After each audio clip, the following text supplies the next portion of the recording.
Go. Okay, so as we walk down Broadway, I hope you took notes of some of the plaques that were on the ground. Those different diplomats, events, war heroes, even sports teams were all dedicated because this stretch of Broadway is known as the Canyon of Heroes. It is where heroes come to be celebrated by the New York public.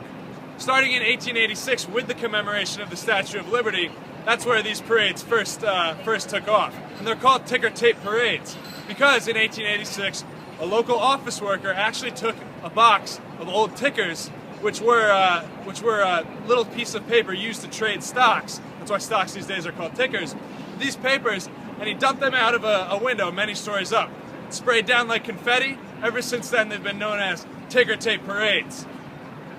Now they really cooled down after the assassination of President Kennedy in the 60s because, again, the security reasons took over.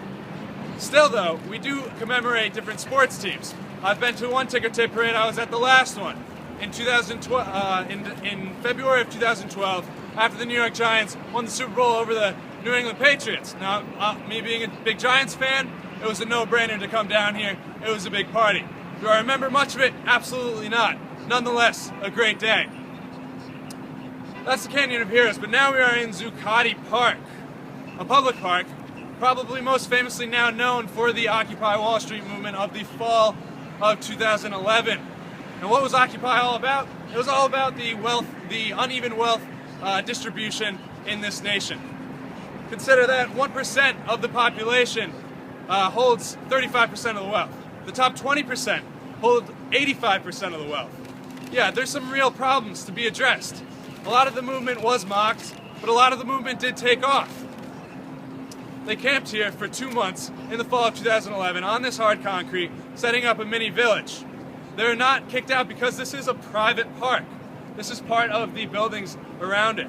The mayor, the police, they could not tell them to leave until legislation was passed to kick them out in December of 2011. It was probably good for them, though. It was getting cold.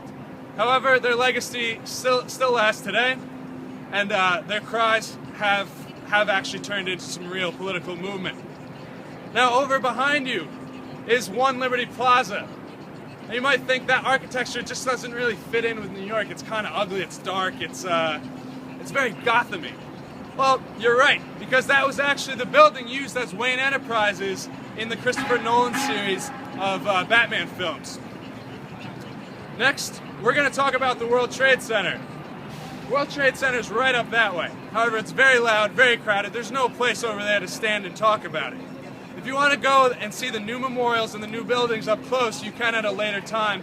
You need to reserve a ticket, and I do definitely recommend it. It's the new memorials, the new buildings, beautiful.